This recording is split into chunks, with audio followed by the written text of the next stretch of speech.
जय श्री राधे कृष्ण। प्रिय मित्रों, वीडियो को शुरू करने से पहले आइए प्रार्थना करें। हे श्री कृष्णा, जो भी भक्त आज इस अमृतवाणी को सुन रहा है उनके जीवन में आपकी कृपा सदा बनी रहे और उनके सभी कष्ट दूर हो। मित्रों, इस अद्भुत वाणी को सुनने से पहले अपने विचार और भक्ति को व्यक्त करते हुए नीचे कमेंट में जय श्री राधे कृष्ण जरूर लिखें। आपकी यह भक्ति हमारी इस यात्रा को और भी अद्भुत बनाएगी। साथ ही यदि आप हमारे चैनल युवा इंस्पायर्ड पर नए हैं तो अभी सब्सक्राइब करें और घंटी के बटन को दबाएं ताकि आप हमारी हर नई भक्ति यात्रा का हिस्सा बन सके। तो चलिए बिना देरी किए इस दिव्य यात्रा की ओर बढ़ते हैं। श्री कृष्ण कहते हैं, जब संबंधों में मोह की डोर बहुत कस जाती है तब आत्मा की स्वतंत्रता घुटने लगती है। हर कुपित तुम्हारे जीवन में हमेशा के लिए नहीं आता। कुछ लोग आते हैं तुम्हें अनुभव देने, कुछ लोग आते हैं तुम्हें जागरूक करने और कुछ बस इसीलिए कि तुम उनके जाने के बाद खुद को पहचान सको। इसीलिए जो जा रहा हो उसे रोको मत, क्योंकि अगर कोई रिश्ता सच्चा है तो दूरी भी उसे तोड़ नहीं सकती और अगर वह दूरी में बिखर जाए तो वह पहले ही भ्रम था, प्रेम नहीं।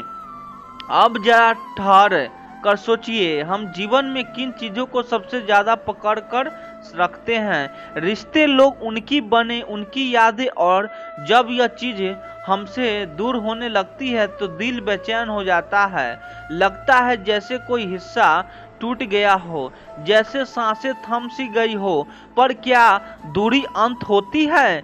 नहीं, कभी कभी दूरी की शुरुआत होती है उस सच्चे सुकून की जो हमारे भीतर सालों से कहीं दबा हुआ था। जब कोई रिश्ता हमसे दूर होता है तो हम घबरा जाते हैं।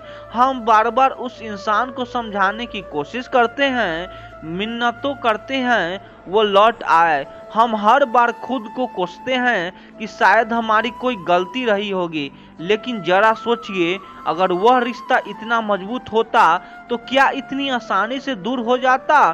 कुछ रिश्ते सिर्फ कुछ समय के लिए ही बने होते हैं। उनका उद्देश्य होता है हमें कुछ सिखाना, हमारी सोच को बदलना, हमें आगे बढ़ने के लिए तैयार करना, पर हम उन्हें जीवन भर के लिए पकड़े रहते हैं और यही पकड़ हमारी सबसे बड़ी तकलीफ बन जाती है। हर किसी का एक रास्ता होता है, एक यात्रा होती है और उस यात्रा में कुछ मोड़ ऐसे आते हैं जहां दो लोग अलग अलग रास्ते पर चले जाते हैं। इसका मतलब यह नहीं कि उनमें से कोई गलत था या प्यार में कमी थी। इसका मतलब सिर्फ इतना होता है कि उनकी यात्राएं अब अलग हो चुकी। कभी कभी तो दूरी ही वह आईना होती है जिसमें हम खुद को पहली बार साफ साफ देख पाते हैं। जब कोई प्रियजनों की परछाई हटती है तब हमारी अपनी रोशनी चमकने लगती है। जो बातें हमें अपने भीतर कभी सुन ही नहीं पाए थे वह अब सुनाई देने लगती है। हम अपने आप जुड़ने लगते हैं। जो बातें हम कभी खुलकर नहीं कह पाए वह अब दिल से निकलने लगते हैं। और यही तो है असली सुकून, जब बाहर की आवाजें कम होने लगे और भीतर की बातें साफ सुनाई देने लगे। रिश्तों को मजबूरी नहीं, समझदारी से जीना चाहिए। अगर कोई दूर जा रहा है तो जरूरी नहीं कि वह नाराज हो या आप गलत हो सकता है उसके जीवन की दिशा कुछ और हो और आपकी राहें अब उससे मेल नहीं खाती। और यह भी हो सकता है कि जिस सुकून की तलाश आप उस रिश्ते से कर रहे थे वह सुकून आप खुद अपने भीतर पा सकते हैं, बस उसे तलाशने का मौका नहीं मिलता था। और जो दूरी आई है वही मौका बन जाए तो अगली बार जब कोई अपना आपसे दूर होने लगे उसे रोको मत, उसे सम्मान दो, उसे उसकी राह पर चलने दो और खुद साथ थोड़ी देर बैठो। महसूस करो कि यह खालीपन एक सज्जा नहीं, एक तोहफा तुम्हें खुद से मिलवाने का, क्योंकि कुछ दूरियां तकलीफों नहीं अवसर होती है और कुछ रिश्तों का छूटना बिखरना नहीं, खुद से जुड़ने की शुरुआत होता है। अगर इस भाव ने आपकी भीतर तक छू लिया हो तो बस अपने मन में इतना कह लीजिए, मैंने उसे जाने दिया ताकि मैं खुद को पा सकूं। यह सुकून की असली पहली सांस है।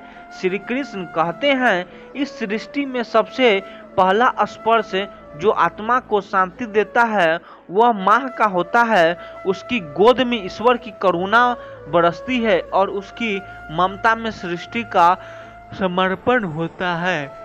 माँ की गोद वही आश्रम बनती है जहाँ आत्मा फिर से विश्राम पा सकती है।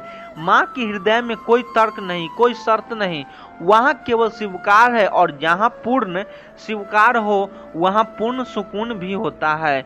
दिन प्रतिदिन की भागदौड़, जिम्मेदारियों का बोझ, रिश्तों की जटिलताएं, समाज की अपेक्षा, इन सबके बीच कभी कभी ऐसा लगता है जैसे जीवन थम ही जाए।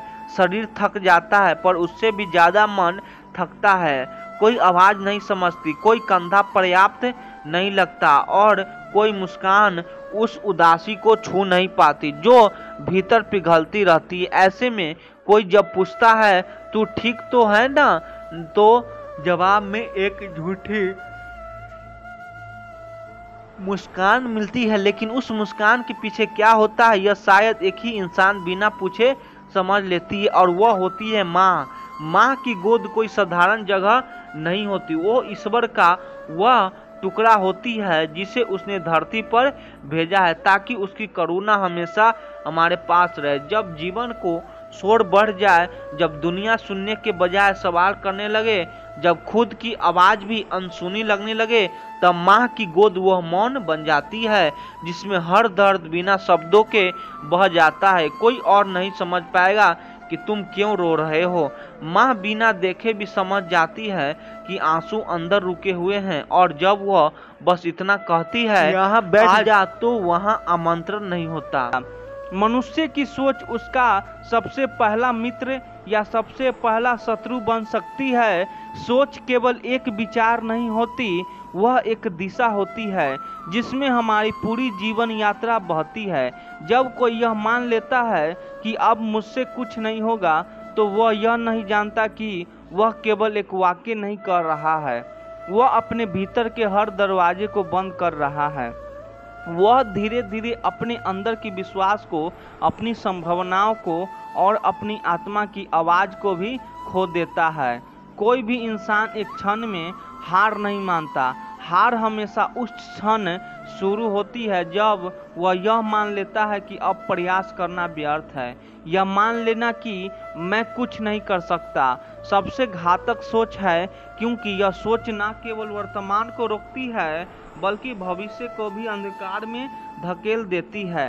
एक मोमबत्ती को ही देख लीजिए, वह तब तक रोशनी देती रहती है जब तक उसके भीतर लौ जलती रहती है, लेकिन जैसे ही हम उस लौ को बुझा देते हैं रोशनी चली जाती है। ठीक वैसे ही इंसान के भीतर भी एक लौ होता है, उसकी सोच की, उसकी कोशिश की। जब तक वो लौ जलती रहती है तब तक जीवन में उजाला बनता रहता है। मैं कोशिश करूँगा, यह केवल एक वाक्य नहीं है, यह जीवन की सबसे सुंदर प्रतिज्ञा है। यह वह सोच है जो जमीन पर पड़े हुए व्यक्ति को फिर से खड़ा करती है।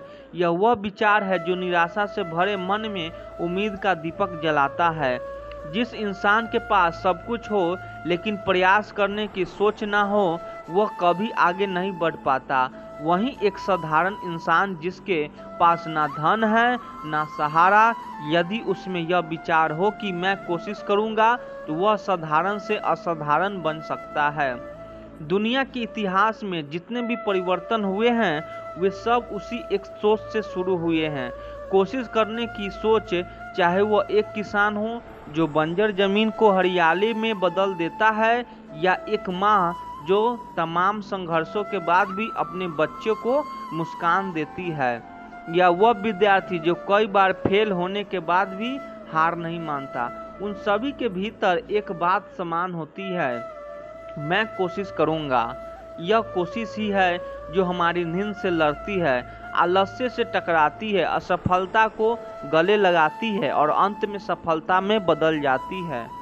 जिंदगी में हम जब भी रुकें, जब भी गिरें, हमें यह सोचना चाहिए कि क्या हमने खुद को छोड़ दिया था या क्या हमने यह मान लिया था कि हम अब कुछ नहीं कर सकते? अगर उत्तर हाँ है तो वहीं से हमें शुरुआत करनी चाहिए, और अगर उत्तर नहीं है तो अगर हमने कोशिश करना कभी छोड़ा ही नहीं तो यकीन मानिए हमारी जिंदगी कभी बंद रास्ता नहीं बनेगी। एक ही सोच सब कुछ बदल सकती है। मैं कुछ नहीं कर सकता कहने वाला व्यक्ति धीरे धीरे जीवन में हार जाता है, लेकिन मैं कोशिश करूंगा कहने वाला व्यक्ति एक दिन ऐसा भी देखता है जब जीवन उसे सलाम करता है। इसीलिए सोच को नकारात्मक की और मत मोड़ो। हर बार खुद से बस इतना कहो, मैं कर नहीं पाया लेकिन कोशिश करूंगा, और यह सोच तुम्हारी कहानी को एक नई शुरुआत देगी, एक नई सुबह की तरह जो हर रात के बाद आती है, बिना रुके बिना थके। श्री कृष्ण कहते हैं, हे अर्जुन, बुद्धिमान वह नहीं है जो केवल बाहरी संस्कार को दोष देता है, बल्कि वह है जो आत्मचिंतन करता है। जो व्यक्ति अपने भीतर झांकता है वही जान पाता है कि उसका वास्तविक शत्रु कोई और नहीं बल्कि उसका अपना असमियत मन है। यदि मन को वश में कर लिया जाए तो कोई भी परिस्थिति इतनी बड़ी नहीं है कि उसे बदला न जा सके। हर बार जब हम किसी परिस्थिति के लिए दूसरों को दोष देते हैं, जैसे हालात खराब थे, लोग सही नहीं थे, समय ठीक नहीं था, तो हम अनजाने में एक बहुत महत्वपूर्ण चीज खो देते हैं। स्वयं की जिम्मेदारी दोष देना आसान है। जब कोई काम बिगड़ जाए तो कह देना कि मेरे पास मौके नहीं थे, किस्मत साथ नहीं थी, या दूसरे ने मेरा साथ नहीं दिया। यह बातें हमें थोड़ी देर के लिए सुकून देती है, क्योंकि हम खुद को अपराध बोध से बचा लेते हैं, लेकिन यह सच्चाई नहीं होती। असल में जब हम किसी और को जिम्मेदारी ठहराते हैं तो हम खुद को बेबस बना लेते हैं, हम खुद की अपनी हाथ बांध लेते हैं। सोचिए, अगर कोई व्यक्ति किसी बंद कमरे में बैठा हो और बार बार इस बात का रोना रो रहा हो कि दरवाजा किसी और ने बंद किया, तो क्या दरवाजा अपने आप खुल जाएगा? नहीं। लेकिन अगर वही व्यक्ति यह पूछे, क्या मेरे पास चाबी है? सिंगल, क्या मैं खिड़की से देख सकता हूँ? सिंगल, क्या मुझे खड़े होकर देखना चाहिए कि बाहर क्या हो रहा है? तो उसके पास रास्ते दिखने लगते हैं। बिल्कुल यही फर्क होता है दो तरह की सोच में, एक वह जो हर बार दोष देती है और दूसरी वह जो आत्मा जांच करती है। जब हम खुद से यह पूछते हैं मुझे क्या बदलना है, तो हम पहली बार वास्तव में जिम्मेदारी लेते हैं। यह सवाल जितना सीधा लगता है उतना ही गहरा है। मुझे क्या बदलना है? शायद मेरा गुस्सा, शायद मेरी आदतें, शायद मेरी देर से उठने की लापरवाही, या शायद मेरी उम्मीदें जो मैं गलत जगहों पर लगा बैठा हूँ। जिस दिन कोई इंसान यह सवाल खुद से पूछने लगता है, उस दिन से उसकी जिंदगी का असली बदलाव शुरू होता है, क्योंकि अब वह बाहरी दुनिया को बदलने की कोशिश नहीं कर रहा है, वह अपनी भीतर की दुनिया में झांक रहा है। दुनिया का हर महान परिवर्तन भीतर की एक छोटी सी चेतना से शुरू होता है। कोई भी सफल व्यक्ति सिर्फ इसीलिए सफल नहीं है क्योंकि उसके पास सब कुछ था, बल्कि इसीलिए सफल है क्योंकि उसने हालातों को दोष नहीं दिया, बल्कि खुद से पूछा, अब मुझे क्या करना है। दोष देने से हम रुक जाते हैं, लेकिन आत्मचिंतन करने से हम बढ़ते हैं। जब कोई कहता है मेरे साथ यह हो गया इसलिए मैं कुछ नहीं कर पाया, तो वह जीवन को दूसरे के हाथ में सौंप देता है। लेकिन जब कोई कहता है मुझे अपनी सोच, अपनी आदत, अपनी प्रतिक्रिया अपनी बदलती है, तो वो अपना जीवन अपने साथ में ले लेता है। सच्चा बल वहीं से आता है जब हम स्वीकार करते हैं कि सुधार की जरूरत बाहर नहीं अंदर है। जो व्यक्ति बार बार यह देखता है कि दोष कहाँ है, वह उलझ जाता है, पर जो यह देखने लगता है कि सुधार कहाँ करना है, वह धीरे धीरे उठने लगता है। और जब व्यक्ति उठता है तो दुनिया बदलने लगती है, ना कि इसीलिए कि दुनिया बदल गई है, बल्कि इसीलिए कि अब वह उसे एक नई दृष्टि से देख पा रहा है। इसीलिए जब अगली बार कुछ गलत हो तो एक पल रुकिए और दूसरों की ओर उंगली उठाने से पहले अपने भीतर झांकिए। पूछिए, क्या यह मौका है कुछ सीखने का? क्या मुझे खुद को थोड़ा बदलना चाहिए? आप पाएंगे बदलाव वहीं से शुरू हो रहा है, और जब बदलाव भीतर से आता है तो कोई भी परिस्थिति आपको रोक नहीं सकती। जिस दिन इंसान अपने भीतर के डर, भ्रम और सीमाओं को पहचान कर उन्हें चुनौती देना शुरू करता है, उसी दिन से उसका जीवन एक नई दिशा पकड़ लेता है, और वही दिशा उसके भाग्य का आकार तय करती है। हालात चाहे जैसे भी हो, अगर मन के भीतर रोशनी की एक किरण बची हो तो इंसान अंधेरे से भी रास्ता बना लेता है। बदलाव कभी बाहर से नहीं आता, वो तो अंदर से उठी एक चुप सी आवाज होती है जो बहुत कुछ बदल देती है। हर इंसान के पास दो रास्ते होते हैं, या तो वह परिस्थिति से भागे या फिर उसकी आंखों में आंखें डालकर अपनी दिशा तय करे।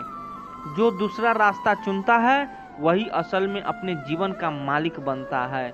हम सबके जीवन में ऐसे क्षण आते हैं जहां सब कुछ थम सा जाता है, लेकिन वहीं पर सोच का एक नया मोड़ आने पर वही थमाव हमारी यात्रा का सबसे महत्वपूर्ण मोड़ बन सकता है। जो व्यक्ति यह मान लेता है कि अब कुछ नहीं हो सकता, वह दरअसल अपनी संभावनाओं का दरवाजा खुद बंद कर देता है।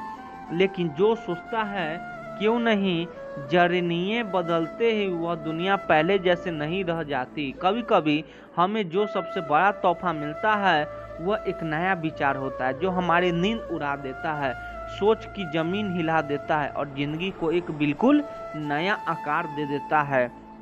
बदलाव तब तक आता है जब इंसान अपने भीतर झांककर यह समझ पाता है कि उसे अपनी दुनिया नहीं अपने नजरिए को सुधारना है, क्योंकि नजरिया ही अंततः उसकी दुनिया का रंग बनता है। जब तक हम अपने मन के भीतर जमा हुई पुरानी परछाइयों को नहीं साफ करते, तब तक कोई भी रोशनी हमें पूरी तरह से छू नहीं सकती। परिवर्तन की शुरुआत भीतर से होती है, बाहर से नहीं।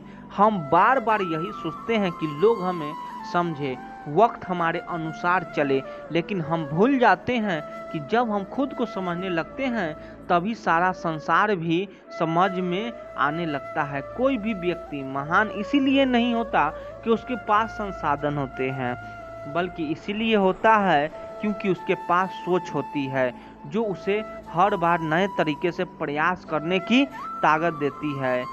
परिवर्तन की सबसे पहली सीढ़ी खुद से सवाल करना होता है।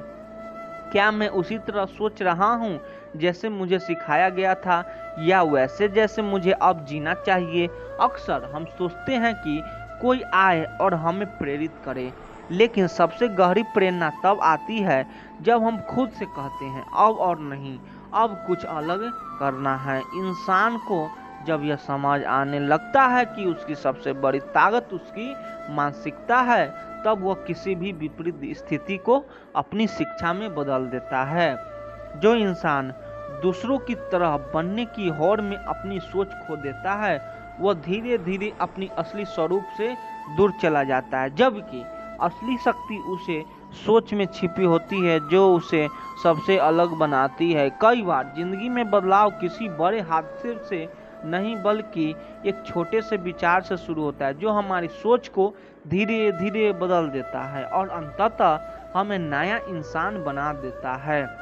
जब तक इंसान खुद से यह नहीं पूछता कि मैं किस दिशा में जा रहा हूँ, सिंगाल तक कोई भी बदलाव टिक नहीं सकता। आत्मा विकास का पहली कड़ी है। जीवन में ठोकरें लगने तय है, लेकिन क्या हम उन पर रोते हैं या उनसे आगे बढ़ते हैं, यह पूरी तरह इस बात पर निर्भर करता है कि हम अपने अनुभव से क्या सीखते हैं। जो इंसान हर चीज को एक समस्या की तरह देखता है, वह खुद को हमेशा बोझ से दबा हुआ महसूस करता है, लेकिन जो हो रहा है परिस्थिति में कुछ नया देखने का जज्बा रखता है, वह उसी बोझ को सीढ़ी बना लेता है। अगर तुम चाहते हो कि आने वाला साल तुम्हारे पिछले सालों से अलग हो, तो तुम्हें खुद को वैसे ही बदलना होगा जैसे कुम्हार मिट्टी को आकार देता है। धैर्य से सोचो कि और भीतर की नमी से हर इंसान के जीवन में ऐसे पल आते हैं जब उसे लगता है कि सब कुछ थम गया है, लेकिन अगर उस घड़ी में वह अपने मन के भीतर झांके और नए ढंग से परिस्थितियों को देखने लगे तो वही ठहरे हुए पल उसकी सबसे बड़ी उड़ान का कारण बन सकते हैं। जब कोई व्यक्ति खुद को बार बार असफल होते देखता है तो वह अक्सर खुद को ही दोष देने लगता है, लेकिन सच्चाई यह है कि कभी कभी असफलता बाहर नहीं उस नजरिए में होती है जिसे हम खुद को और अपने प्रयासों को देख रहे होते हैं। हम बचपन से सुनते आए हैं कि मेहनत रंग लाती है, पर कभी यह नहीं सिखाया गया कि मेहनत की दिशा कौन तय करता है। वही व्यक्ति सफल होता है जो पहले दिशा को स्पष्ट करता है, फिर अपना सब कुछ उसी दिशा में समर्पित कर देता। इन दोनों ही क्षणों पर हमारा कोई वश नहीं होता। सोचिए, आपने किसी से कोई बात कह दी, अब वह क्या सोचेगा, क्या जवाब देगा, यह सब सोचना आपकी शक्ति में नहीं है, पर हम फिर भी बार बार उस विचार को दोहराते रहते हैं। ऐसे में जब हम खुद से यह सवाल करते हैं, क्या यह चिंता वाकिफ जरूर है, तो आपका मन एक बार के लिए चौंकाता है। वह उस आदत से बाहर आता है जिसे हम चिंता कहते हैं। इस सवाल में जो शक्ति है वह यही है कि हम विचार के भंवर से बाहर निकलते हैं, ठीक वैसे ही जैसे कोई बच्चा गहरी नींद में डरावना सपना देख रहा हो और कोई उसे हिलाकर कह डर मत, यह बस सपना है। बच्चा जागता है और डर चल जाता है। मन भी वैसे ही है। जब आप उसे यह याद दिलाते हैं कि हर विचार जरूरी नहीं, हर चिंता जरूरी नहीं, तो धीरे धीरे आपका मन भी जागता है। आप महसूस करते हो कि बहुत सी बातों को आपने अपने मन में खुद ही बड़ा बना लिया था और वे वैसे ही हैं। नहीं, हम जिन बातों को दिन भर सोचते हैं उन्हीं से हमारा व्यवहार, ऊर्जा और मन की स्थिति बनती है। अगर हम हर छोटी बात पर चिंता करने लगे तो जीवन का वास्तविक आनंद कब लेंगे। इसीलिए जब भी मन बेचैन हो, सवालों से भर जाए, उलझनों में घिर जाए, तब कुछ पल के लिए रुकिए, एक गहरी सांस लीजिए और अपने आप से पूछिए, क्या वाकई यह चिंता जरूरी है। आप पाएंगे कि बहुत सी बातें बिना जवाब दिए ही छोटी लगने लगती है।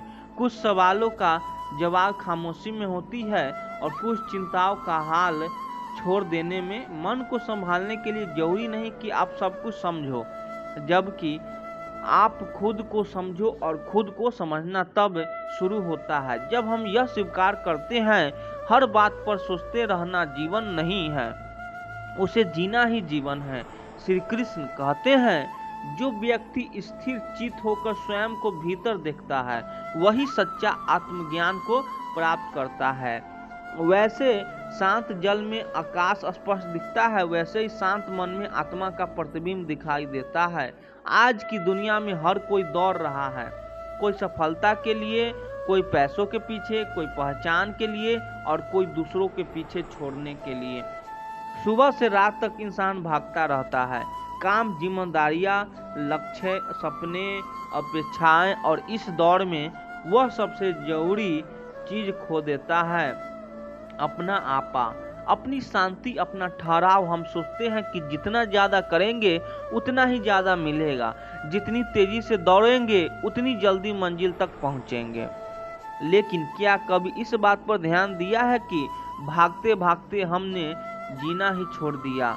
यह जीवन कोई रेस नहीं है जहां सबसे तेज भागने वाला ही विजेता। ही जीवन तो एक अनुभव है, एक यात्रा है जिसे महसूस करना है, समझना है, जिया जाना है, पर बिना ठहराव के, बिना भीतर की ओर देख हम बस ऊपर तैरते रहते हैं। और यही सबसे बड़ी विडंबना है। हम बाहर की चमक में खोकर भीतर की रोशनी को नजरअंदाज कर देते हैं। अब इस बात को एक सरल उदाहरण से समझिए। कभी आपने देखा है एक शांत झील को, उसका पानी इतना शांत होता है कि उसमें आसमान साफ साफ दिखता है, बादल, चांद, तारे सब कुछ है, लेकिन उसी झील में अगर कोई पत्थर फेंक दे या हवा से लहरें उठने लगे तो उसी झील में कुछ भी साफ नहीं दिखता। हमारा मन भी वैसा ही है। जब हम लगातार भागते रहते हैं विचारों में, परेशानियों में, इच्छाओं में, तब हमारे भीतर की झील में लहरें उठती है और उस शांत जल में हम खुद को नहीं देख पाते। अपने जीवन का उद्देश्य नहीं समझ पाते, ना ही सच्ची खुशी का प्रतिबिंब हमें दिखता है। पर जब हम कुछ भी पल ठहरते हैं, दिन की उसी दौर से बाहर निकलकर थोड़ी देर खुद के साथ ठहरते हैं, तो भीतर एक मौन उतरता है और उसी मौन में हमें वह सब दिखने लगता है जो तब छुपा था। हमारी भावनाएं, हमारे डर, हमारे सपने और सबसे बढ़कर हमारा स्वरूप है। आज इंसान इतनी तेज दौड़ रहा है कि उसे यह भी नहीं पता कि वह कहाँ जा रहा है, बस दूसरों को देखकर भाग रहा है और इस दौड़ में वह खो बैठा है। अपने रिश्ते, अपनी संवेदनाओं, अपने विचार, अपनी शांति पर जीवन ठहर कर ही समझ आता है। एक कप चाय की तरह यह जीवन, जिसे अगर धीरे धीरे पाया जाए तो हर घूंट में स्वाद है, पर अगर दौड़ते दौड़ते निगल जाओ तो ना स्वाद मिलता है ना सुकून। इसीलिए कभी कभी जरूरी है दौड़ते कदमों को रोक देना, भागते विचार को ठहरा देना और उस झील की तरह शांत होना जहां आकाश का प्रतिबिंब दिखाई देता है। क्योंकि जीवन का असली प्रतिबिंब तभी नजर आता है जब मन शांत होता है, और मन तभी शांत होता है जब हम खुद को समय देते हैं। भाग दौड़ में हम सब कुछ पा सकते हैं, पर स्वयं को नहीं, और स्वयं को खो देने से बड़ा कोई नुकसान नहीं। ठहरिए, सांस लीजिए और उस मौन में झांकिए जहां ना कोई दौड़ है, ना कोई प्रतिस्पर्धा, बस आप हैं और आपका आकाश है जो इंतजार कर रहा है कि आप शांत हो ताकि वो खुद को आपको दिख सके। श्री कृष्ण कहते हैं, हे अर्जुन, यह संसार परिवर्तनशील है। सुख दुख, हानि लाभ, जय पराजय, यह सब समय के साथ बदलते रहते हैं। तू केवल अपने कर्म पर ध्यान दे। उन चीजों के लिए दुखी मत हो जिन पर तेरा वश नहीं, क्योंकि वे तेरी आत्मा की शांति को नहीं नष्ट कर देगी। आत्मज्ञान वह है जो जानता है कि क्या उसके अधिकार में है और क्या नहीं, और उसी अनुसार अपने चित्त को स्थिर करता है। अब जरा ठहरिए और सोचिए, हम दिन भर किन बातों में उलझे रहते हैं? हमारा मन बार बार क्यों बेचैन हो जाता है? ज्यादातर बार बार जिन बातों ने हमारी नींदें छीन रखी है, जिन बातों ने हमें अंदर से थका दिया है, क्या वो हमारे वश में है? मान लीजिए कोई व्यक्ति आपके बारे में गलत बोल रहा है, आप लाख चाहे लेकिन उसकी सोच, उसकी जुबान या उसका दृष्टिकोण तुरंत नहीं बदल सकता। फिर भी हम दिन रात यही सोचते रहते हैं, लोग क्या कहेंगे, उसने ऐसा क्यों कहा, उसने वैसा क्यों किया, या फिर कोई बीता हुई गलती, कोई गुजर रिश्ता, कोई खोया हुआ मौका। इन सब बातों पर सोच कर हम खुद को जलाते रहते हैं। पर सवाल यह है, क्या उन्हें दोबारा पाया जा सकता है? क्या समय को पीछे घुमा सकते हैं? क्या दूसरों के मन को पूरी तरह से बदल सकते हैं? और उत्तर फिर वही आता नहीं। फिर भी हम ऐसा करते हैं। हम उन चीज़ों को पकड़ कर बैठ जाते हैं जिनमें ना कोई हल है, ना कोई भविष्य है, और इसी बात को एक बेहद सरल उदाहरण से समझते हैं। कल्पना कीजिए कि आपके हाथ में कांटे हैं और आप उन्हें कसकर पकड़े हुए हैं। हर बार जब आप उन्हें ज़्यादा कसते हैं, वे आपकी हथेली में हैं और गहरे चुभते हैं। दर्द बढ़ता जाता है और कोई पास आकर कहता है, छोड़ दो इन्हें, दर्द कम हो जाएगा। पर आप कहते हैं, नहीं, मैं इन्हें छोड़ नहीं सकता, मुझे तो इसे समझना है, मुझे तो इसे ठीक करना है। पर सच तो यह है कि जितना ज़्यादा कसते जाओगे उतना ही खून बहेगा, उतना ही जख्म गहरा जाएगा। बस हमारे विचारों की प्रकृति भी ऐसे ही है। हम नकारात्मक घटनाओं को, दूसरों की बातों को, बीते हुए समय को इतना कसकर पकड़ते हैं कि वह हमें अंदर से लहूलुहान कर देता है। और फिर हम कहते हैं, जिंदगी बहुत कठिन है, लोग बहुत बुरे हैं, मुझे चैन नहीं आता। पर असल बात यह है, चैन बाहर से नहीं आता, चैन तब आता है जब हम कांटों को छोड़ना सीख जाते हैं। दुनिया में बहुत सारी बातें हमारे वश में बाहर है। मौसम, समय, लोग, अतीत, मौत, सोच और कभी कभी अपना ही भाग्य भी अगर हम हर बात पर पकड़ कर बनाकर चलेंगे तो चल नहीं पाएंगे। जैसी भारी बैग लेकर पहाड़ चढ़ना, आप जितनी ऊंचाई की ओर बढ़ेंगे वह बोझ उतना ही भारी लगेगा। इसीलिए जरूरी है बोझ को पहचानो और उसे छोड़ना सीखो। जरूरी नहीं है कि हर बात का जवाब अभी मिले, जरूरी है कि हर कोई आपको समझे। जरूरी नहीं है कि सब कुछ आपकी मर्जी से हो, पर यह जरूरी है कि आप अपने मन की शांति को इन बातों की भेंट ना चढ़ा दें। हर बार जब कोई बात परेशान करे तो खुद से एक सवाल जरूर करना, क्या यह मेरे हाथ में है? अगर उत्तर नहीं है तो वह बात वैसे ही है जैसे कांटे को कसकर पकड़ लेना। छोड़ना कोई कमजोरी नहीं होती, बल्कि छोड़ना एक कला है, एक शक्ति है जो इंसान को भीतर से हल्का, शांत और मुक्त बना देती है। जिन चीजों को हम पकड़ कर रखते हैं वही हमें बांधती है, और जब हम उन्हें छोड़ते हैं तभी हम उड़ना शुरू करते हैं। इसीलिए कांटे छोड़ दो, वह बात छोड़ दो जो आपके बस में नहीं है, क्योंकि दर्द तब नहीं होता जब कांटा चुभता है, दर्द तब होता है जब हम उसे पकड़ कर रखते हैं। और यह पकड़ हमारी सोच है, हमारा भ्रम है, हमारा वहम है। जैसे ही यह पकड़ ढीली होती है, दर्द भी उतने ही ढीली होती है, और वहां से शुरू होती है एक नई हल्की सुंदर जिंदगी। श्री कृष्ण कहते हैं, हे अर्जुन, मन चंचल और बलवान व प्रलोभनों को और तेजी से भागता है, पर जो मन को वश में कर लेता है वही सच्चा साधक होता है। मन जो चाहता है वह हमेशा तेरा हित नहीं चाहता। जो धर्म के अनुसार उचित है वही तुझे अस्थायी दुख देगा, भले ही वह अभी मन को अच्छा न लगे। अब आइए इस गढ़ लेकिन गहरे विचार को सरलता से समझें। हमारे जीवन में दो चीजें अक्सर टकराती है, एक और होता है मन का एक्शन और दूसरी और होती है बुद्धि की आवाज। मन कहता है यही करो, अच्छा लगता है, मजा आएगा, लेकिन बुद्धि कहती है नहीं, यह रास्ता उचित नहीं है, इससे आगे जाकर नुकसान हो सकता है। मानव स्वभाव यही है कि हम बार बार उस ओर खींचा जाते हैं जो मन को अच्छा लगता है, पर यह अच्छा लगना हमेशा सही नहीं होता। मान लीजिए एक विद्यार्थी पढ़ाई छोड़कर दिन भर मोबाइल में रील्स देख रहा है, मन को यह बहुत अच्छा लग रहा है, कोई टेंशन नहीं, कोई पढ़ाई नहीं, सिर्फ मजा। पर क्या यह सही है? नहीं, क्योंकि वह विद्यार्थी अपने भविष्य के साथ समझौता कर रहा है। एक दिन आएगा जब यह मजा पछतावे में बदल जाएगा। अब उसी छात्र को यह समझ में आता है कि उसे पढ़ना चाहिए, समय का सदुपयोग करना चाहिए, लेकिन अब पढ़ाई मन को अच्छी नहीं लगती, क्योंकि मन को मेहनत पसंद नहीं, मन को तो आराम चाहिए। पर यह मेहनत ही आगे चलकर उसे जीवन की ओर ले जाएगी, जो सुख, सम्मान और आत्मसंतोष से भरा होगा।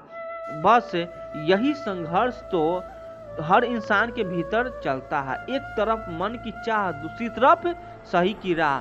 कभी कभी हम जानते हैं कि हमें माफ कर देना चाहिए, लेकिन मन कहता है नहीं, बदला तो मत छोड़ो। कभी हमें पता होता है कि सच बोलना चाहिए, लेकिन मन कहता है झूठ बोल दो, इससे बच जाओगे। कभी हमें अहंकार छोड़ना चाहिए, लेकिन मन कहता है तू क्यों झुके, तेरी भी कोई इज्जत है। इसीलिए श्री कृष्ण कहते हैं मन के पीछे मत भागो, सही को पकड़ो, क्योंकि मन का सुख क्षणिक होता है। जैसे ताली बजाओ और उसकी गूंज कुछ पल में खत्म, लेकिन जो सही होता है वह भीतर से अस्थायित्व देता है, वह एक अस्थायी शांति लाता है। अब जरा ठहरिए और अपने जीवन के किसी ऐसे मोड़ को याद कीजिए जब आपने मन की बात मानकर कोई निर्णय लिया हो। क्या वह निर्णय बाद में आपको सुख और गर्व की अनुभूति दे पाया, या फिर जब आपने सही को चुना, चाहे वह मुश्किल था, मन को अच्छा नहीं लगा, क्या आज आपको उस निर्णय पर गर्व नहीं है? मन हमेशा आसान रास्ता चुनता है, लेकिन जीवन की ऊंचाइयों तक पहुंचने के लिए हमेशा आसान रास्ता नहीं जाता। कभी कभी वह रास्ता पकड़ी होती है, कठिन होता है, लेकिन मंजर वहां से सबसे खूबसूरत दिखाई देता। इसीलिए जब भी किसी निर्णय पर वह एक सवाल जरूर करना, क्या यह मेरा मन चाहता है या सच में सही है?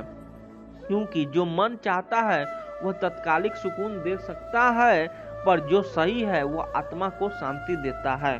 और जीवन का अंतिम लक्ष्य क्या है? मजा नहीं, शांति। एक गिलास ठंडा पानी मजा देता है, लेकिन एक शांत मन पूरी जिंदगी को मधुर बना देता है। और वह शांत मन तभी आता है जब अपने मन की अस्थायी इच्छाओं से ऊपर उठकर सही का चुनाव करते हैं। तो अगली बार जब मन कुछ कहे तो उसे टोकना जरूर। पूछना, क्या तू मेरी भलाई चाहता है या सिर्फ तत्कालिक सुख? और जब जवाब मिलेगा तो समझना, मन को हर बार जीतने की जरूरत नहीं होती। कभी कभी उसे समझाकर बैठा देने में ही असली विजय होती, क्योंकि जो सही होता है वही अंत में सुख देता है और वही शांति की असली चाबी है। जब जीवन की आवाजें बहुत ऊंची हो जाए और हर दिशा एक अलग खिंचाव देने लगे, तब जरूरी होता है कि हम थोड़ी देर के लिए दुनिया को बाहर रखकर सिर्फ अपने अस्तित्व को स्पर्श महसूस करें। क्योंकि कोई भी उत्तर बाहर के शब्दों में नहीं, भीतर के अनुभव में छिपा होता है। कभी कभी सारी थकावट इसलिए नहीं होती कि हमने ज्यादा चल लिया, बल्कि इसीलिए होती है क्योंकि हमने अपने भीतर के मौन को बहुत दिनों से सुना ही नहीं। जो इंसान खुद से नहीं मिला वह दुनिया में कितना भी जुड़ा रहे अधूरा ही महसूस करेगा।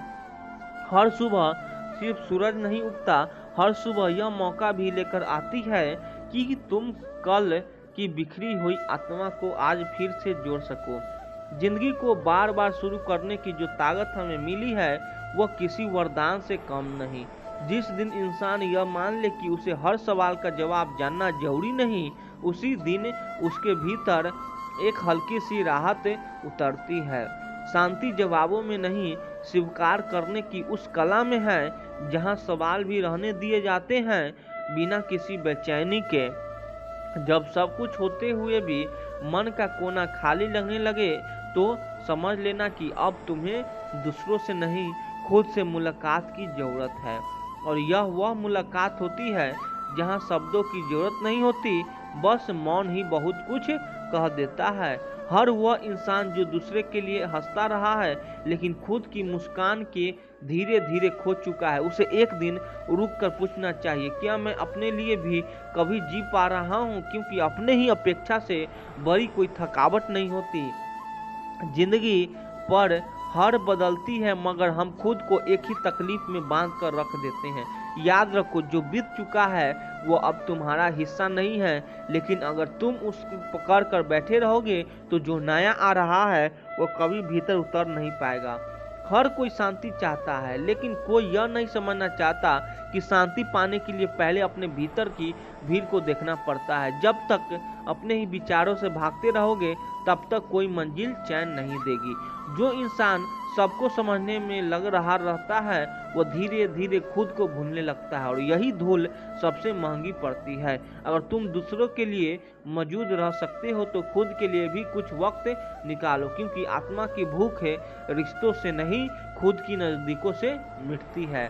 कभी कभी जिंदगी कोई उत्तर नहीं देती, कोई समाधान नहीं देती, वह बस हमें उस मोड़ पर लाकर खड़ा कर देती है जहां हमें सिर्फ एक चीज करनी होती है, खुद को थाम लेना। और जब इंसान खुद को पूरी तरह से थाम लेता है तब दुनिया का हर शोर धीरे धीरे शांत होने लगता है। जो लोग दूसरे के लिए उम्मीद बनते हैं वे अंदर से खुद बहुत कुछ खो देते हैं, लेकिन जब वही इंसान एक दिन खुद के लिए थोड़ा सा स्नेह रख जाते हैं तब उसकी मुस्कान औरों को नहीं, खुद को भी रोशनी करती है। जिंदगी जब हमें बार बार रोकती है तो वह सजा नहीं होती, वह एक संकेत होता है कि अब हमें बहाव से नहीं गहराई से जीना सीखना है। हर ठहराव एक दर्पण है जो हमें हमारी ही अनदेखी तस्वीरें दिखता है। हर रिश्ता, हर घटना, हर परिस्थिति, सब कुछ हमें कुछ न कुछ सिखाने आता है, मगर सीखने से पहले महसूस करना पड़ता है। और जब हम महसूस करने लगते हैं तब सीखने की जरूरत ही नहीं पड़ती। जीवन खुद एक पाठशाला बन जाता है। जब तुम थक जाओ लोग को मनाने की, दुनिया को समझाने से, तब थोड़ी देर के लिए सब कुछ छोड़कर सिर्फ अपने दिल की आवाज़ सुनो। हो सकता है वह कहे मैं तेरे साथ हूँ, बस तू मेरे पास वापस आ। जो लोग बाहर से शांत दिखते हैं वे हमेशा भीतर से स्थिर हो, यह जरूरी नहीं।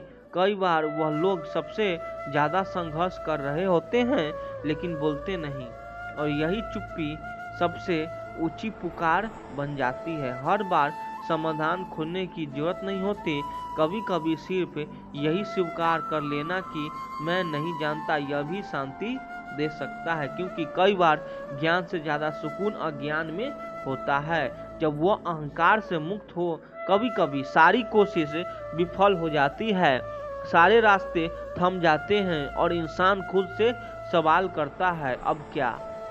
और यही से शुरुआत होती है आत्मा प्रेम की, जहाँ उत्तर नहीं स्वीकृत महत्वपूर्ण हो जाती है।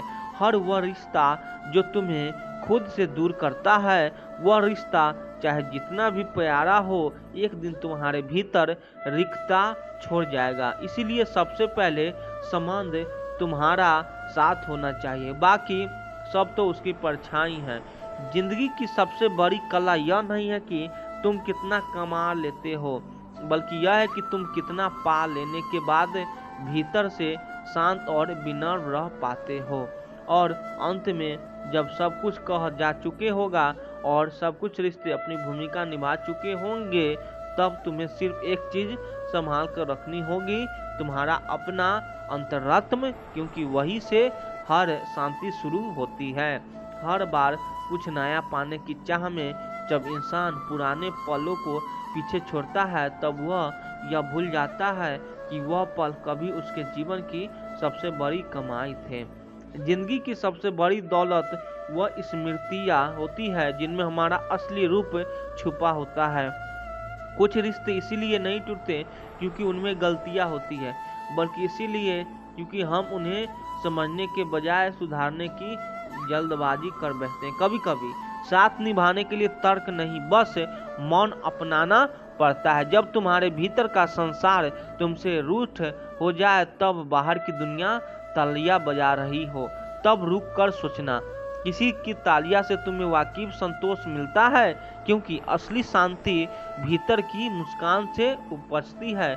वाह वाह नहीं, हर इंसान जीवन में कभी ना कभी उस मोड़ पर आता है जहां उसे तय करना होता है वह भीड़ के साथ बह जाएगा या अपने अंतर्मन की पुकार चलेगा। जो इस निर्णय में अपने हृदय को चुन लेता है वही वाकिफ आजाद होता है।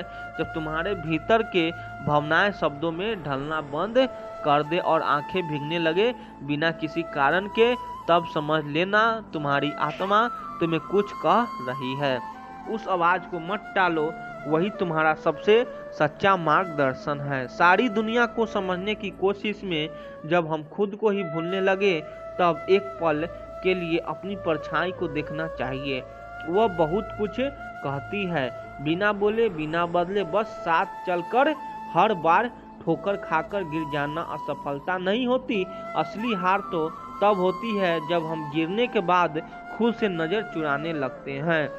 जो व्यक्ति अपने गिरने को भी गले लगाता है वही एक दिन सबसे ऊंचा उठता है। कभी कभी किसी की खामोशी को हल्के में मत लो। जो लोग बहुत कुछ सहते हैं वही लोग भीतर से सबसे समृद्धि होते हैं। उनका मौन उनके अनुभव की किताब है जिसे केवल महसूस किया जा सकता है। जिंदगी की असली परीक्षा तब नहीं होती जब छीन जाए, बल्कि तब होती है जब सब कुछ पास हो और फिर भी एक खालीपन भीतर चुपचाप बैठा हो। श्री कृष्ण कहते हैं, जो बीत गया वह सपना है और जो आने वाला है वह कल्पना है। केवल वर्तमान ही सत्य है। जीवन में सच्चा सुख उसी को मिलता है जो वर्तमान में जीना सीख जाता है। मित्रों, क्या आपने कभी सोचा है कि जीवन में सच्चा सुख क्या होता है? क्या आपने कभी सोचा है कि मृत्यु से निडर होकर जीना कैसे संभव है? बचपन के दिन हमें इतने प्रिय क्यों लगते हैं? इसका सबसे बड़ा कारण यह है कि उस समय हमारे पास कोई चिंता नहीं होती, हम पूरी तरह आज़ाद होते हैं। ना कोई लालसा, ना कोई बोझ, जो भी काम करते हैं उसमें पूरी तरह खो जाते हैं। लेकिन जैसे जैसे हमारी उम्र बढ़ती है, हमारी इच्छाएं और कामनाएं भी बढ़ने लगती है। हम भविष्य की तैयारी में लगे रहते हैं या फिर अतीत के पलों में खोए रहते हैं और इसी उधेरे वन में वर्तमान का आनंद लेना भूल जाते हैं। वहीं अगर आप किसी छोटे बच्चे को देखें तो पाएंगे कि उसके लिए ना कोई भविष्य होता है और ना कोई अतीत, उसके लिए सिर्फ वर्तमान होता है। वह वर्तमान में पूरी तरह मग्न रहता है, हर पल का आनंद लेता है। श्री कृष्ण ने भी श्रीमद् भगवत गीता में अर्जुन को यही संदेश दिया था, कर्मण्येवाधिकारस्ते मा फलेषु कदाचन, अर्थात आपका अधिकार केवल कर्म पर है, फल की चिंता करना आपका काम नहीं है। आज के समय में भी हमारी परेशानियों का सबसे बड़ा कारण यही है कि हम अपने कर्म के बजाय उसके फल पर अधिक ध्यान देते हैं। हम में से अधिकांश लोग अपने पूरे जीवन को कामयाब होने, अपने परिवार, बच्चों और भविष्य की योजनाओं में बिता देते हैं। हम सोचते हैं कि पहले जीवन को व्यवस्थित कर लें, फिर सत्य की खोज करेंगे, फिर ध्यान करेंगे। लेकिन हम यह भूल जाते हैं कि कल कभी आता ही नहीं। जब एक योजना पूरी होती है तो हमारा मन नई योजनाएं बनाने लगता है। श्री कृष्ण कहते हैं कि जो व्यक्ति वर्तमान में जीता है वह सबसे सुखी होता है। उन्होंने अर्जुन को भी सिखाया कि चिंता और भय केवल उन लोगों को होती है जो भविष्य के परिणामों में उलझ जाते हैं। जिस प्रकार बच्चे वर्तमान में जीते हैं और हर पल का आनंद लेते हैं, हमें भी उसी भावना के साथ जीवन जीना चाहिए, पूरी श्रद्धा और समर्पण के साथ। अपने कर्तव्यों का पालन करते हुए जीवन का रहस्य यही है कि आप अपने कर्तव्यों को पूरी निष्ठा से निभाएं और फल की चिंता छोड़ दें। श्री कृष्ण का यह ज्ञान न केवल अर्जुन के लिए था बल्कि हर उस व्यक्ति के लिए है जो जीवन में शांति और सच्चा सुख पाना चाहता है। बात है, एक नौजवान युवक एक संत महात्मा के पास आता है और उनसे कहता है, संत महात्मा, क्या आप मेरे एक सवाल का जवाब देंगे? महात्मा ने मुस्कुराते हुए कहा, पूछो, क्या पूछना है? इसके बाद उस युवक ने कहा, हे गुरुदेव, मेरी उम्र अभी बहुत ज़्यादा नहीं है, लेकिन मैं बहुत परेशान रहता हूँ, बहुत दुखी रहता हूँ। मैं आपसे यह जानना चाहता हूँ कि मेरे जीवन में अभी से इतनी दुखी हैं तो मेरी ज़िंदगी तो अभी बहुत बाकी है। क्या मेरे जीवन में दुख बढ़ते ही रहेंगे? इन दुखों से छुटकारा पाने का कोई रास्ता नहीं है? यह सुनकर महात्मा कहते हैं, कहाँ है तुम्हारे दुख? मुझे तो दिखाई नहीं दे रहे हैं। यह सुनकर वह युवक कहता है, महात्मा जी, यह दुख तो मेरे अंदर है, मेरे भीतर है, वह आपको कैसे दिखाई देंगे? यह सुनकर महात्मा उस युवक से पूछते हैं, क्या तुम्हें अपने दुख दिखाई देते हैं? वह युवक कहता है, हाँ गुरुदेव, मैं अपने दुखों को भली भांति देख रहा हूँ। तब महात्मा ने पूछा, देखो मूल क्या है? महात्मा और उस युवक में चर्चा चल ही रही होती है कि तभी एक शिष्य दौड़कर वहां पर आता है। वह शिष्य उन महात्मा के कान में कुछ कहता है। इसके बाद वह महात्मा उस युवक से कहते हैं, चलो आज मैं तुम्हें जीवन का सत्य दिखाने के लिए एक जगह पर लेकर चलता हूँ। वहाँ पर तुम्हें कुछ भी नहीं बोलना है, चुपचाप सारी बातें सुनते रहना है।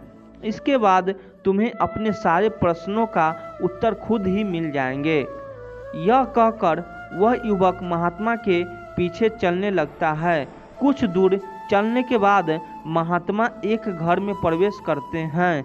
घर में प्रवेश करने के बाद वह युवक और वह महात्मा देखते हैं कि वहाँ पर बहुत सारे लोग खड़े हैं और बीच में चारपाई पर एक वृद्ध आदमी लेटा हुआ है। महात्मा को देखते ही सभी लोग ने उनके लिए रास्ता बनाया और महात्मा उस आदमी के पास वहीं उसके चारपाई पर जाकर बैठ जाते हैं। वह युवक भी पास में ही खड़ा रहता है। इसके बाद वृद्ध आदमी जो चारपाई पर लेटा हुआ था कहता है, हे मुनिवर, मैं नहीं जानता कि मेरे जीवन में कितनी सांसें और बची है। पता नहीं किस वक्त मुझे भगवान के घर से बुलावा आ जाए।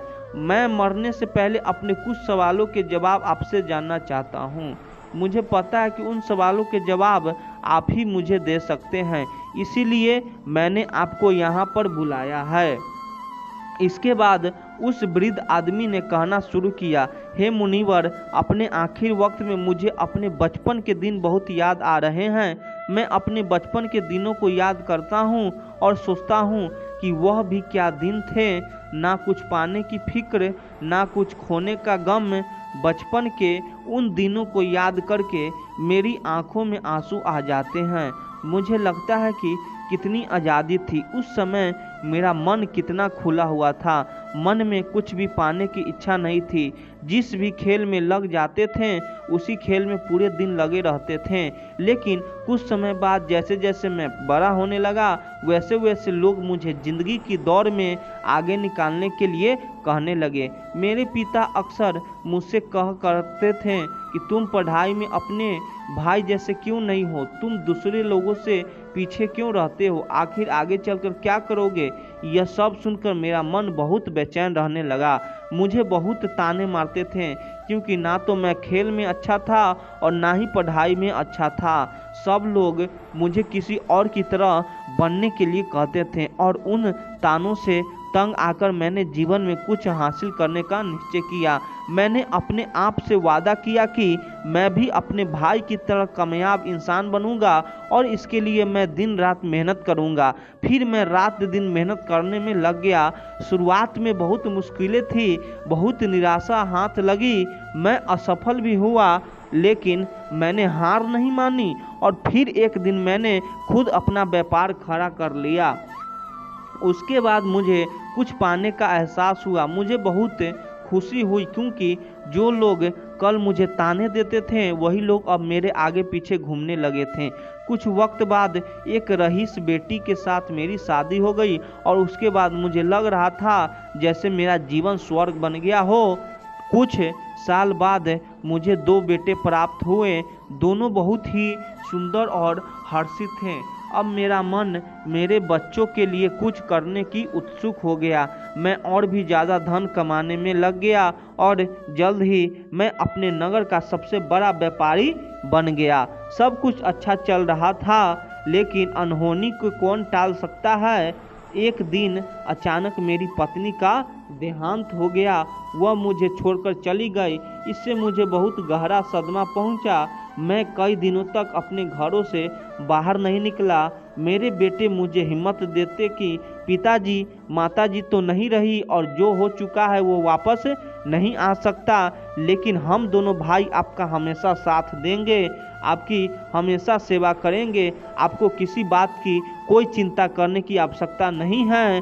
और धीरे धीरे मैंने भी अपने मन को समझा लिया कि अब तो मुझे अपने प्रिय पत्नी के बिना ही जीना पड़ेगा। वह इस दुनिया को अलविदा कह चुकी थी, इसीलिए मैंने अपना मन अपने बेटों के साथ छोड़ लिया। उनकी खुशी में ही मुझे खुशी होती थी, उनके दुखी में ही मुझे दुखी होता था। इसके बाद मैंने कहा, महात्मा, जीवन चक्र में अक्सर मुझे महसूस होता था कि आखिर जीवन क्या है, जीवन को उसकी गहराइयाँ में कैसे जाना चाहिए, यह कैसे जाना जाए कि मैं कौन हूँ और मैं इस दुनिया में क्या करने के लिए आया हूँ। ऐसे तमाम सवाल मेरे मन में उठते रहते थे और मुझे आपके बारे में भी पता चला कि मुनिवर ऐसी धन्यवाद की प्रणालियाँ बताते हैं जिससे जीवन का मतलब समझा जा सकता है।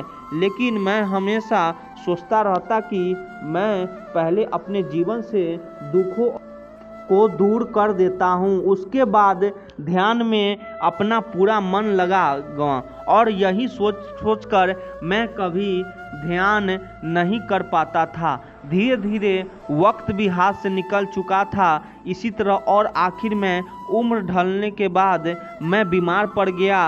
वैसे मेरे जीवन में कोई कमी नहीं रही। मेरे बेटों ने मेरा अच्छा साथ दिया। मैंने जीवन में बहुत कुछ हासिल भी किया, लेकिन अब जब मैं अपने जीवन में अगर पीछे मुड़कर देखता हूँ तो मुझे एहसास होता है मेरे बचपन के दिन ही सबसे प्यारे दिन थे। तब उस आदमी ने पूछा, मैं चंद मिनट का मेहमान हूँ, यह मैं जानता हूँ, लेकिन क्या कुछ ऐसा सूत्र मुझे बता सकते हैं जिससे कि मैं सुकून से मर सकूं? मेरे मन के सारे सवालों के जवाब शांत हो जाएं और मैं जीवन की असली मतलब समझकर मर सकूं। यह सुनकर महात्मा ने कहा, हर इंसान को बचपन के दिन प्रिय क्यों होता है? क्योंकि उस समय उस कोई भी चिंता ही नहीं रहती, वह आज़ाद होता है, उसके मन में कोई लालसा नहीं होती, जिस काम में भी लग जाता है उसके भी मगन हो जाता है। लेकिन जैसे जैसे इंसान की आयु बढ़ने लगती है वैसे वैसे उसकी इच्छाएं, उसकी कामनाएं दिन ब दिन बढ़ती जाती है और इसीलिए अक्सर इंसान भविष्य की तैयारी में लगा रहता है या फिर अतीत के बारे में सोचता रहता है और वह वर्तमान में जीना भूल जाता है। और वही अगर हम किसी छोटे बच्चे को देखें तो उसके लिए कोई भविष्य या कोई अतीत नहीं होता, उसके लिए बस वर्तमान होता है और इसीलिए वर्तमान में पूरा आनंदित होकर रहता है। तुमने अपना पूरा जीवन अपनी कामयाबी, अपने बेटों, अपनी पत्नी और अपने भविष्य की योजनाओं में ही बिता दिया और तुम हमेशा यही सोचते रहे कि पहले मैं अपने जीवन को व्यवस्थित कर लेता हूँ और उसके बाद सत्य की खोज करूँगा, उसके बाद ध्यान करूँगा। लेकिन हम यह भूल जाते हैं कि कल कभी नहीं आता, भविष्य की योजना कभी पूरी नहीं होती। जब एक योजना पूरी होती है तो हमारा मन दूसरी योजना बना लेता है और इस प्रकार जीवन का चक्र चलता रहता है। और अब आखिर समय में जब मृत्यु तुम्हारी शौकत पर आई हुई है तो तुम्हें एहसास हो रहा है कि मैंने जीवन में कुछ भी हासिल नहीं किया। अब तुम्हें लग रहा है कि जो भी तुमने किया उसमें तुम एक सुई भी अपने साथ नहीं ले जा सकते। अगर यही बात तुम उस वक्त समझ लेते, मृत्यु कभी निश्चित होकर नहीं आती, वह तो कभी भी आ सकती है। अगर यह बात उस व्यक्त तुम समझ लेते तो तुम उसी वक्त ध्यान और सत्य की खोज में लग जाते। तुम कोई ऐसी चीज खोजने की कोशिश करते हो जो तुम्हारे साथ जा सके, जो तुम्हारे परिपूर्णता से मरने का मार्ग दिखा सके। उस वृद्ध आदमी ने हाथ जोड़कर महात्मा से कहा है, मुनिवर, यह तो मैं जानता हूँ कि मुझसे गलतियाँ हुई है, मैंने अपने जीवन को सार्थक रूप से जिया ही नहीं और इस बात का मुझे बहुत गहरे में एहसास हो चुका है। लेकिन मैं आपसे फिर से वही सूत्र जानना चाहता हूँ, क्या मैं भी परिपूर्णता से मरने का मार्ग नहीं पा सकता? क्या मुझे अभी सत्य का कोई झलक नहीं मिल सकती? यह सुनकर महात्मा ने उस आदमी का सिर पर हाथ रखते हुए कहा, अब तो एक ही सूत्र समझने लायक रह जाता और वह सूत्र यह है कि तुमने जीवन में जो कुछ भी पाप या जो कुछ भी खोया वह सब यहीं पर छोड़कर चले जाओ। उसे अपने मन के साथ छोड़कर मत ले जाओ। अपने मन में यह भाव पैदा करो कि तुमने अपने जीवन से बहुत कुछ सीख लिया और वास्तव में तुमने अपने जीवन में बहुत प्रगति की है, क्योंकि तुमने यह जान लिया है कि जीवन में कुछ भी सार्थक नहीं है और यह जानना भी बहुत बड़ी उपलब्धि होती है। लोग जीवन भर जीते जीते मर जाते हैं, लेकिन उन्हें जीवन की निरर्थकता का कोई पता नहीं चलता। इसीलिए अभी अपने मन से सारे सवाल गिरा दो और यह भाव पैदा करो कि जीवन में जो कुछ जानने जैसा था वह मैंने जान लिया है और अब जीवन में कुछ भी जानने जैसा नहीं बचा है। जब तुम इस भाव से बोध भर जाओगे तो तुम बिल्कुल खाली होकर मृत्यु को प्राप्त हो जाओगे और वास्तविकता में यही मरने की कला होती है। हमने जीवन में जो कुछ भी पाया है, जो कुछ भी खोया है, वह इसी दुनिया का था और वह यहीं पर रह जाएगा, हमारे साथ कुछ भी नहीं जाएगा। हम खाली हाथ आए थे, बिल्कुल खाली हाथ जाएंगे। और जो लोग अपने मन से बिल्कुल खाली होकर जाते हैं वास्तव में उनके अंदर ज्ञान का दीप जल जाता है और वह आगे चलकर दूसरे जन्मों में उस निर्वाण को स्थिति को प्राप्त कर सकते हैं। लेकिन उससे पहले तुम्हें इस जीवन की निरर्थकता को समझना होगा। यहाँ पर कुछ भी पाना या कुछ भी खोना कोई मायने नहीं रखता। इसके बाद बहुत देर तक मैंने कोई सवाल नहीं पूछा और वह मुस्कुराते हुए मृत्यु को प्राप्त हो गया। इसके बाद महात्मा ने उस नौजवान युवक से पूछा, क्या तुम्हें अपने सवालों के जवाब मिले, और मिले तो तुम्हें क्या जवाब मिले, सभी को बताओ। उस युवक ने कहा, हे महात्मा, मुझे अपने सवालों के जवाब मिल गए हैं। वृद्ध आदमी के जीवन चक्र से मैं समझ गया हूँ कि जीवन में कुछ भी पाने जैसा नहीं होता। सुख हो या दुख हो, सब कुछ यहीं पीछे रह जाता है और अगर हम इसी चक्कर में फंसे रहेंगे तो हम सत्य को कभी नहीं जान पाएंगे। इसीलिए जीवन में सुख और दुख तो चलते ही रहेंगे, इसके साथ साथ चलते हुए ही हम सत्य की खोज करनी पड़ेगी। श्री कृष्ण कहते हैं, जीवन केवल वर्तमान में है, जो बीत गया वह स्मृति है और जो आने वाला है वह कल्पना। मनुष्य का सच्चा जीवन वही है जो इस क्षण में जीता है। उन्होंने कहा, योगस्थ कुरु कर्माना, समता और स्थिरता के साथ अपने कर्तव्यों का पालन करो। वर्तमान में जीते हुए ही मनुष्य सच्ची शांति और आनंद प्राप्त कर सकता है। जैसे नदी का जल निरंतर कहता है और अपानी यात्रा में हर मोड़ का आनंद लेता है, वैसे ही मनुष्य को भी बिना परिणामों की चिंता किए अपने कर्म में लीन रहना चाहिए। जन्म और मृत्यु तो जीवन का हिस्सा है, लेकिन जीवन का वास्तविक अर्थ वह अनुभव है जो आप इस पल में प्राप्त करते हैं। श्री कृष्ण हमें सिखाते हैं कि हर क्षण में ईश्वर का अनुभव करो, हर कर्म में उनका स्मरण करो और हर सांस में उनका आभार मानो। यही सच्चा जीवन है। श्री कृष्ण कहते हैं, तुम्हारे समय चाहे कितना भी बुरा क्यों न हो, यकीन रखना ईश्वर ने कुछ अच्छा ही सोचा होगा।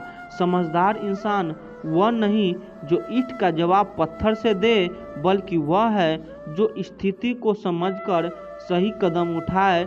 जिंदगी की सुंदरता इस बात में नहीं है कि आप खुद कितना खुश रहते हैं, बल्कि इस बात में है कि कितने लोग आपके वजह से खुश रहते हैं। अपने अच्छाई पर इतना भरोसा रखो कि जो भी तुम्हें खोएगा यकीनन रोएगा।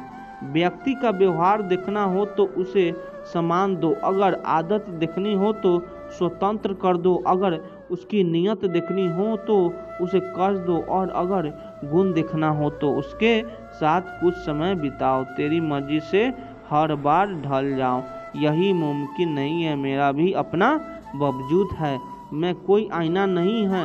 अकेले रहने पर आप इतने दुखी नहीं होंगे कि जितना आप गलत इंसान के साथ रहने पर होंगे। बहुत ही सस्ती चीज़ है, दर्द हर कोई मुफ्त में दे देता है। शांत रह, तेरा वक्त भी आएगा।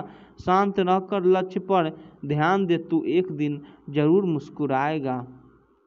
ऊपर वाले का धन्यवाद है उस बात के लिए कि उसने मुझे तकलीफ सहने वाले में रखा है, देने वालों में नहीं। अपने हक के लिए बेशर्म बनना पड़े तो बनो, क्योंकि शर्मीले लोगों का फ़ायदा उठाने वाले को यहाँ जरा भी शर्म नहीं आती। याद रखना, जब तक आप काम के हैं लोग आपको पहचानेंगे, क्योंकि दिया जलने के बाद माचिस की तिल्ली फेंक दी जाती है। कम उम्र में मिला हुआ सुख इंसान को कभी समझदारी बनने देता है और कम उम्र में मिला हुआ दुख इंसान को बहुत समझदारी बना देता है। जहाँ पेड़ और पानी साथ हो वहाँ हरियाली अपने आप आ जाती है। जीवन भी यही है, जहाँ मन की सरलता और परिवार के संस्कार को वहाँ जिंदगी में हरियाली आती है। भगवान श्री कृष्ण कहते हैं, हर इंसान के अंदर अपनी विशेषताएं और कमजोरियां होती है। मछली जंगल में नहीं दौड़ सकती और शेर पानी में राज नहीं बन सकता, इसलिए हमें सभी का सम्मान करना चाहिए। भगवान से भी बड़े माता पिता होते हैं, क्योंकि भगवान सुख और दुख दोनों देते हैं, पर माता पिता हमेशा सुख की छाया बनकर खड़े रहते हैं। अच्छे वीडियो लगे तो चैनल को सब्सक्राइब कर दीजिए। आप लोग सपोर्ट करिए। धन्यवाद।